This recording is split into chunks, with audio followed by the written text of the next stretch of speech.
और इसी बीच अगली बड़ी खबर, कांग्रेस नेता उदित राज का विवादित ट्वीट, 22 जनवरी के बाद ले कलयुग शुरू होने वाला है। ये ट्वीट किया है, विवादित ट्वीट किया है कांग्रेस नेता उदित राज ने, जिन्होंने 22 के बाद से कलयुग शुरू होने वाला है इस बात का जिक्र किया है। और ये बेहद विवादित ट्वीट जिसको लेकर राम भक्त नाराजगी व्यक्त कर रहे हैं।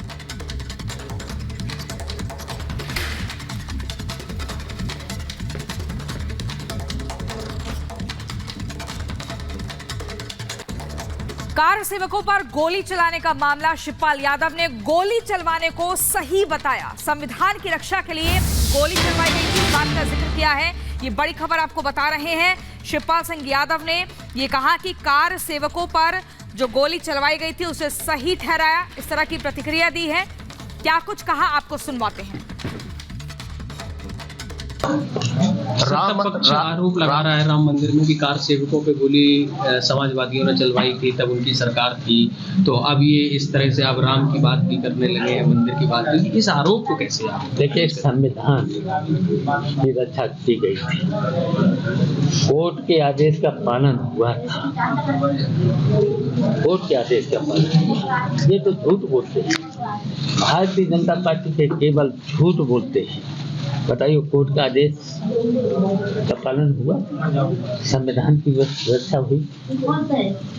जबरदस्ती वहाँ पर जब कोर्ट का स्टे था, यथास्थिति बनाए रखनी थी, तो बताओ वहाँ पर जो विवादित ढांचा था, जो बाबरी मस्जिद थी, तो बताओ उस पर जब इन लोगों ने तोड़ा था, तो वहाँ के प्रशासनिक की जिम्मेदारी थी इस कोर्ट के अनुसार यथास्थिति बनाए रखनी थी। तो किसने उस पर तो संविधान के उल्लंघन किया, किसने कोर्ट के आदेश का उल्लंघन किया, उनके खिलाफ तो कार्रवाई होना चाहिए था। और इस बीच आपको बता दें, राम मंदिर की प्राण प्रतिष्ठा को लेकर इंद्रेश कुमार, जो कि आरएसएस के नेता हैं, उन्होंने विरोधियों को जवाब दिया और ये कहा है कि विरोध और भक्ति एक साथ नहीं चल सकते। इंद्रेश कुमार की तरफ से ये बयान सामने आया है। विरोधी जो लगातार इन्विटेशन को ठुकरा रहे हैं और कह रहे हैं कि बाद में हम वहां जाकर दर्शन करेंगे, उन विरोधियों को इंद्रेश कुमार का जवाब जरा सुनिए। मेरा ये कहना है कि विरोध की राजनीति करना ये उचित नहीं है और समर्थन की राजनीति नहीं है। समर्थन आस्था से है, विरोध से राजनीति है। इसलिए मैं आज यहाँ आप सबके द्वारा ये सबको कहूँगा कि वह विरोध की राजनीति करके अपनी भक्ति का प्रदर्शन न करें, बल्कि वह सबका सम्मान करते हुए अपनी भक्ति का प्रदर्शन करेंगे, भक्ति को अपनाएंगे तो ज़्यादा अच्छा होगा। तो देखिए, 22 जनवरी को लेकर तैयारियां तेज हैं। फूलों से सजाई जा रही है अयोध्या नगरी, हजारों क्विंटल फूल लाए गए हैं अयोध्या और जबरदस्त तरीके से सजाई जा रही है। लोगों का इंतजार अब लगातार तेजी से आगे बढ़ रहा है, बेसब्री से वो इंतजार कर रहे हैं। 100 घंटे से भी कम का वक्त बचा है, 92 घंटे लगभग अब बचे हैं। और ऐसे में देखिए, तस्वीरें हम आपको दिखा रहे हैं, कितने हजार क्विंटल फूल लाए गए हैं और इनसे अयोध्या नगरी सजाई जा रही है। हर कोई बेताब है, आतुर है प्रभु श्री राम को देखने के लिए। वो प्रभु श्री राम जिनको बाल स्वरूप में, जिनकी प्राण प्रतिष्ठा होगी 22 जनवरी को, शालिग्राम पत्थर से जिनको तराशा गया है। ऐसे में इंतजार उस पल का हो रहा है।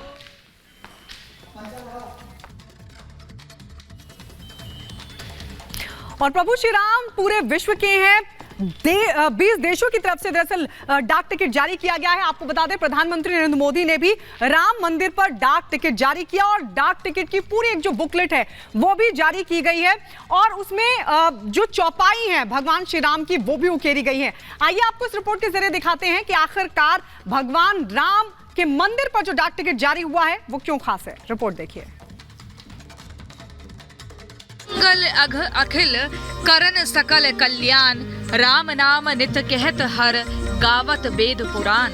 तुलसीदास इस दोहे में कहते हैं, राम नाम सब अमंगलों और पापों को हरने वाला और कल्याण करने वाला है। इसी के चलते श्री महादेव जी सर्वदा श्री राम नाम को रटते रहते हैं और वेद पुराण भी इसी नाम का ही गुण गाते हैं।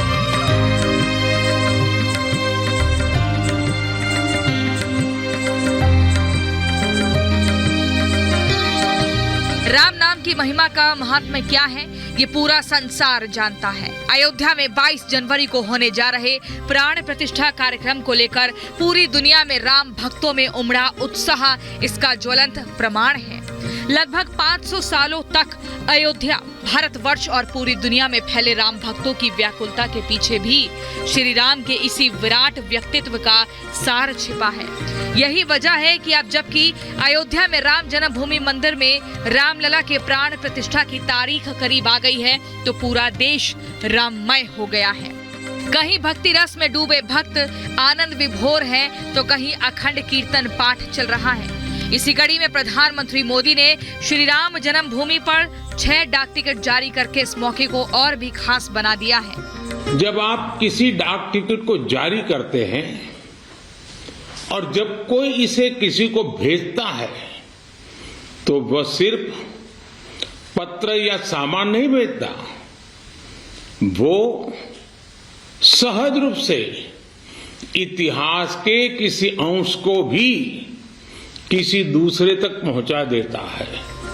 प्रधानमंत्री ने अयोध्या में होने जा रहे प्राण प्रतिष्ठा कार्यक्रम से ठीक पहले 6 डाक टिकट जारी करने के साथ साथ डाक टिकटों की एक खास किताब भी जारी की है, जिसमें दुनिया के तकरीबन उन देशों और वहां भगवान राम के नाम पर जारी किए गए डाक टिकटों का विवरण मौजूद है। वर्ल्ड मैप पर अगर आपको दिखाने की कोशिश करें तो राम नाम की महिमा समझने वाला ये देश है। भारत, अमेरिका, संयुक्त राष्ट्र, Australia, Indonesia, Canada, Cambodia, Thailand, Sri Lanka, Singapore, New Zealand, Nepal, Guyana, Fiji, Togo, Lao PDR, Grenada, Gibraltar, चेक रिपब्लिक, एंटीगुआ और बरमूडा। जिस नाम की महिमा से पूरी दुनिया अलौकित होती जा रही है, उस नाम का प्रभाव प्रभु श्री राम की जन्मभूमि पर क्या होगा, ये पूरी दुनिया देख रही है। और उस पर सोने पर सुहागा ये कि श्री राम जन्मभूमि पर डाक टिकट जारी करने वाले प्रधानमंत्री मोदी भी जबरदस्त राम भक्त हैं। बेहद धार्मिक प्रवृत्ति के पीएम मोदी जहां भी जाते हैं, वो देवी देवताओं के दर्शन करने के बाद प्रभु श्री राम के दर्शन का जिक्र करना नहीं भूलते। फिर चाहे उनका महाराष्ट्र दौरा हो, केरल दौरा हो या फिर आंध्र प्रदेश दौरा। 22 जनवरी को प्राण प्रतिष्ठा अयोध्या में होगी, लेकिन श्री राम ज्योति उस दिन शाम को देश के घर घर में जलेगी, हर मंदिर में जलेगी। प्रधानमंत्री के भगवान राम के नाम पर जारी किए गए पोस्टल स्टैंप के पीछे भी एक सहज सरल सोच है। पीएम मानते हैं कि डाक टिकट सिर्फ समय की यात्रा का एक दस्तावेज मात्र नहीं, बल्कि देश के समृद्ध इतिहास और ऐतिहासिक अवसरों को अगली पीढ़ी तक पहुंचाने का एक सशक्त माध्यम है। पोस्टल स्टैंप का एक कार्य हम सभी जानते हैं। उन्हें लिफाफे पर लगाना, उनकी मदद से अपने पत्र और संदेश या जरूरी कागज भेजना। लेकिन पोस्टल स्टैंप एक और महत्वपूर्ण भूमिका निभाते हैं।